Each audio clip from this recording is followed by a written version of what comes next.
yang cenderung anaknya banyak tuh cenderung miskin. Saya harapkan suaminya atau ayahnya yang ber-KB. Biasanya, KB. sosok sekadar duduk manis di balik meja kerja. Tapi sosok Deddy Mulyadi dengan gagah membersihkan selokan hingga dinobatkan sebagai Jokowi baru. Saat sebagian besar Jokowi pejabat baru. lebih nyaman berpose di baliho, ia justru memilih mengabadikan aksinya lewat kanal YouTube pribadi, memikat perhatian warganet.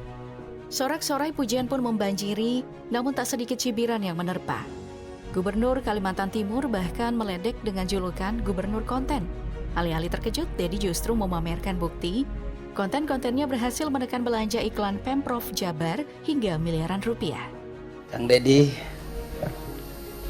Gubernur Konten. Dari konten yang saya miliki, itu bisa menurunkan belanja rutin iklan.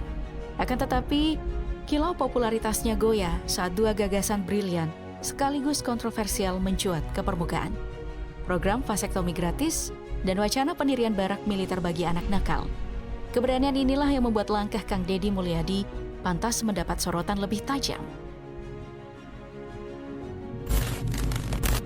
Sebagai sosok yang kerap muncul di permukaan isu publik, Kang Deddy Mulyadi kerap disebut KDM, memperlihatkan gaya pimpinannya yang tegas namun bersahaja.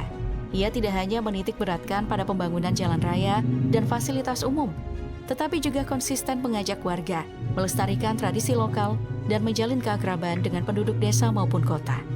Dalam setiap kunjungan, Deddy menegaskan bahwa ikatan emosional dan nilai budaya menjadi fondasi tangguh bagi tatanan sosial.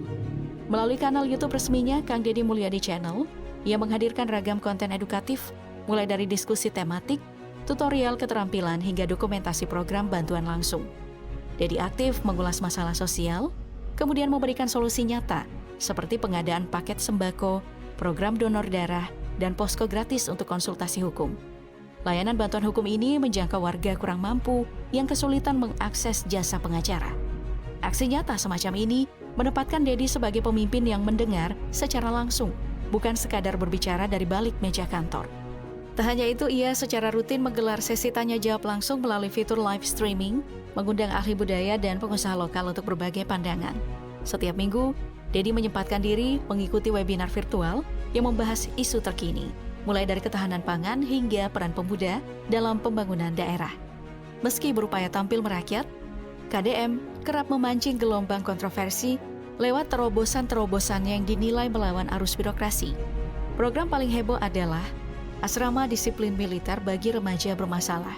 Anak-anak yang rutin membolos, melakukan balapan liar, atau terlibat tawuran akan dikirim ke fasilitas binaan TNI dan Polri mulai Mei 2025. Pemerintah daerah menyediakan anggaran penuh selama 6 bulan hingga 1 tahun untuk membiayai pelatihan fisik, etika militer, dan pendidikan karakter. Menurut Deddy, banyak guru dan orang tua tidak lagi sanggup mengendalikan rombongan remaja yang semakin sulit diatur, sehingga pendekatan militer dianggap sebagai alternatif paling efektif untuk menumbuhkan rasa disiplin dan tanggung jawab.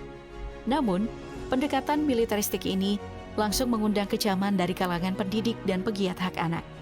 Ini kebijakan yang banyak mendapat sorotan media dan pastinya mendapat banyak sekali hujatan-hujatan dan penolakan dari banyak pihak untuk militer ini. Mereka mengingatkan potensi pelanggaran hak asasi dan menilai program tersebut hanya menyelesaikan masalah secara temporer tanpa mengurangi akar persoalan.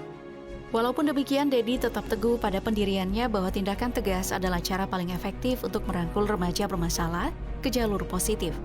Tak hanya soal kedisiplinan, Deddy juga menggulirkan kebijakan paling panas, wajib vasektomi bagi penerima bansos. Menurutnya, banyak keluarga kurang mampu tidak memiliki kesiapan finansial untuk membiayai anak keempat atau kelima, sehingga KB permanen dianggap solusi jangka panjang. Ia menggandeng Dinas Kesehatan untuk membuka klinik vasektomi gratis, sekaligus memberikan insentif 500.000 bagi pria yang bersedia mengikuti prosedur. Namun langkah ini menuai kritik tajam dari organisasi HAM dan pegiat hak reproduksi yang menyoroti potensi diskriminasi dan pelanggaran hak asasi. Di sisi lain, Deddy konsisten menyerukan tanggung jawab keluarga dan memandang kesejahteraan sebagai fondasi pembangunan manusia. Ia menekankan bahwa setiap kebijakan kontroversial bertumpu pada niat memperbaiki kondisi masyarakat dan Ini kayak apa ya, kayak family planning ya, untuk membolehkan supaya kadar kelahiran itu dapat dikontrol, supaya tidak terjadi lagi masalah-masalah kemiskinan dan sebagainya, dan supaya anak-anak ini bisa hidup dengan keadaan kualitas kehidupan yang lebih baik. Karena kalau terlalu ramai anaknya, kualitas kehidupan itu, ekonominya pasti naik dan kualitas hidup itu tidak dapat dipenuhi atau dibutuhkan dengan secara maksimal gitu. Itu tujuannya untuk Kang Deddy. Menciptakan konstituen yang mandiri. Selain itu, pada 14 April 2025, Deddy menerbitkan surat edaran melarang pungutan liar di jalan raya untuk menertibkan penggalangan dana yang acap kali meresahkan publik. Ia mendorong pengumpulan sumbangan secara terstruktur melalui platform resmi atau lembaga terverifikasi.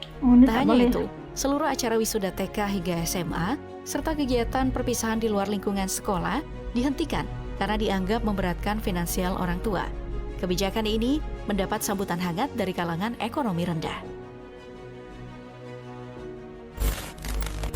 Karir politik Kang Deddy Mulyadi meroket sejak terpilih sebagai anggota DPRD Purwakarta pada 1999. Sejak itu, antusiasme publik tidak pernah surut hingga ia mengemban mandat sebagai Bupati Purwakarta 2 periode, 2008 hingga 2018. Di bawah komandonya, regensi kecil ini mengalami metamorfosis dahsyat. Transformasi besar-besaran pada infrastruktur, jalan berlubang terbenahi, jembatan melintasi lembah, sistem air bersih menjangkau desa terpencil, serta peningkatan kualitas hidup warga melalui program pemberdayaan ekonomi, pendidikan, dan kesehatan yang merata. Purwakarta beralih dari kota tidur menjadi epicentrum kemajuan, menyematkan namanya sebagai contoh sukses manajemen pemerintahan daerah. Jejak prestasinya menoreh tinta emas dalam lembaran sejarah pemerintahan daerah di Indonesia. Salah satu mahakarya Deddy adalah membangkitkan kebudayaan Sunda yang sempat redup. Ia merevitalisasi seni tradisi, angklung, tari jaipong, dan wayang, serta merancang taman-taman tematik bernuansa lokal. Puncaknya, Taman Air Mancur Sri Baduga, yang megah menjelma sebagai landmark ikonik. Kolom air menari setinggi puluhan meter di atas taman terluas di Asia Tenggara, menyedot ribuan wisatawan setiap pekan. Gerakan kebudayaan ini dirayakan dengan deretan event spektakuler yang menggebrak Museum Rekor Indonesia atau MURI. Pawai Tumpeng Raksasa 2011, Pawai Enggrang 2012, Pawai Lampion Gemerlap 2013, hingga Pawai Cetok Terpadat 2014. Penghargaan Anubawa Sasana Desa atau Kelurahan dari Kemenkumham RI menambah daftar kehormatan atas dedikasinya melestarikan warisan budaya. Setelah sukses memimpin Purwakarta, Deddy Mulyadi melenggang ke kancah internasional sebagai anggota DPR RI. Ia dipercaya menempati posisi strategis Wakil Ketua Komisi 4, membidangi pertanian, lingkungan hidup, kehutanan, dan kelautan. Area-area vital bagi keberlanjutan negeri. Suaranya lantang menyoroti kebutuhan petani dan pelaut kecil, sembari mengkritisi praktik-praktik merusak alam. Momentum puncak datang pada Pilgub Jawa Barat tahun 2024, ketika ia berduet dengan Erwan Setiawan, membentangkan visi Jabar Istimewa. Hasilnya gemilang, kemenangan telak dengan 62,22% suara. Persentase tertinggi dalam sejarah pilkada provinsi, menegaskan dukungan masif publik terhadap gagasan dan kepemimpinannya. Memikul jabatan Gubernur Jawa Barat sejak dilantik Presiden Prabowo Subianto pada 20 Februari 2025, Kang Deddy langsung menggetarkan panggung politik regional. Pada hari pertama, ia memecat Kepala Sekolah SMA Negeri 6 Depok yang membandel karena tetap menggelar study tour. Sinyal kuat bahwa ia tak segan melayangkan tindakan tanpa kompromi. Jam berikutnya, ia memutus operasional Taman Hiburan Hibiscus Fantasy di Puncak Bogor demi menyelamatkan hutan resapan dan mencegah potensi banjir bandang di wilayah Jabodetabek. Aksi kilat ini mengukuhkan citranya sebagai pemimpin yang memprioritaskan keselamatan publik dan menegakkan prinsip keberlanjutan lingkungan. Deddy Mulyadi lahir di Subang, Jawa Barat pada 11 April 1971 sebagai anak bungsu dari 9 bersaudara dalam keluarga sederhana. Ayahnya, Sahlin Ahmad Suryana, adalah prajurit TNI yang pensiun muda karena sakit. Sedangkan ibunya, Karsiti, seorang aktivis Palang Merah yang bekerja keras sebagai buruh tani. Sejak kecil, ia terbiasa membantu orang tua menggembala domba, berjualan es mambo, hingga menjadi kuli angkut demi membantu ekonomi keluarga dan membiayai sekolah. Ia menempuh pendidikan dasar hingga SMA di Subang, lalu melanjutkan kuliah di Sekolah Tinggi Ilmu Hukum Purnawarman Purwakarta dan lulus sebagai sarjana hukum pada tahun 1999. Semasa kuliah, ia aktif di organisasi Himpunan Mahasiswa Islam dan Gerakan Buruh. Dedi menikah 2 kali. Pertama dengan Sri Mulyawati dan dikaruniai seorang putra, Maulana Akbar Ahmad Habibi. Setelah Sri wafat, ia menikah dengan Enratna Mustika dan memiliki 2 anak, Yudhistira dan Hyang Sukma. Pernikahan ini berakhir di tahun 2023. Keteguhan hidup sejak kecil membentuk karakter Dedi sebagai sosok pekerja keras, aktivis, dan pemimpin yang dekat dengan rakyat.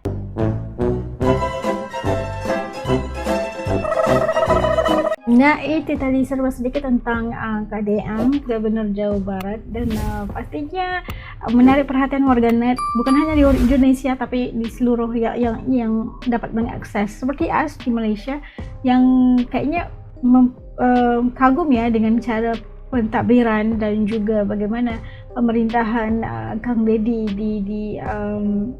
di Jawa Barat. Pastinya baru saja menjabat Februari, namun banyak sekali kebijakan-kebijakan yang telah diaplikasikan KDM kepada masyarakat di Jawa Barat, dan pastinya ramai yang bersetuju dan merasa senang dengan segala kebijakan, tapi ada juga yang merasakan tidak senang dengan apa yang dilakukan oleh Kang Dedi. Pastinya karena itu udah menggugat mungkin ekonomi mereka atau kedudukan mereka, itu kita nggak tahu, tapi kebanyakan masyarakat di Jawa Barat sangat senang dengan apa yang telah dilakukan oleh Kang Dedi terhadap Jawa Barat pastinya. Dan ramai juga ini yang lagi jealous, lagi cemburu ya sama orang-orang di Jawa Barat, pastinya Jawa Tengah ya, Jawa Timur, yang pasti cemburu dengan kebanyakan kebijakan yang dibawakan oleh Kang Dedi. Dan tidak heran kenapa kalau Kang Dedi itu ditebak bakal menggantikan Pak Prabowo pada 2029. Kalau melihatkan pada prestasi kinerja yang dilakukan oleh Kang Dedi, dia mempunyai potensi yang sangat besar untuk menjabat ataupun menjabat jawatan orang nomor 1 di Indonesia pastinya. Walaupun terlalu banyak cabaran yang dilakukan ataupun yang dihadapi oleh Kang Dedi, namun dia tetap teguh dan sangat memahami tentang masalah-masalah yang dialami oleh masyarakat di Jawa Barat khususnya. Dan ini pasti memberikan kredit yang besar buat Kang Dedi melihat kepada aktiviti-aktiviti yang dilakukan oleh Kang Dedi setiap hari di channel-channel media sosial itu, mendapatkan lebih banyak lagi dukungan daripada masyarakat secara keseluruhannya, bukan hanya di masyarakat di Jawa Barat, tapi di seluruh Indonesia. Dan apapun kita yang untuk AS mendoakan yang terbaik untuk KDM pastinya untuk Indonesia secara keseluruhannya. Dan kalau buat teman-teman kayak gimana, adakah ini KDM bisa atau boleh menjadi orang nomor 1 di Indonesia menjelang 2029? Titip komen di bawah supaya juga bisa tahu pendapat dan juga rasa kalian terhadap pemerintahan dan juga cara pentadbiran KDM. Oke, sampai ketemu lagi insyaallah di lain video. Terima kasih buat teman-teman yang udah mendukung. Yang belum gabung, bantu dong subscribe itu kan gratis aja, geng. Sampai jumpa lagi insyaallah. Hatur nuhun. Assalamualaikum.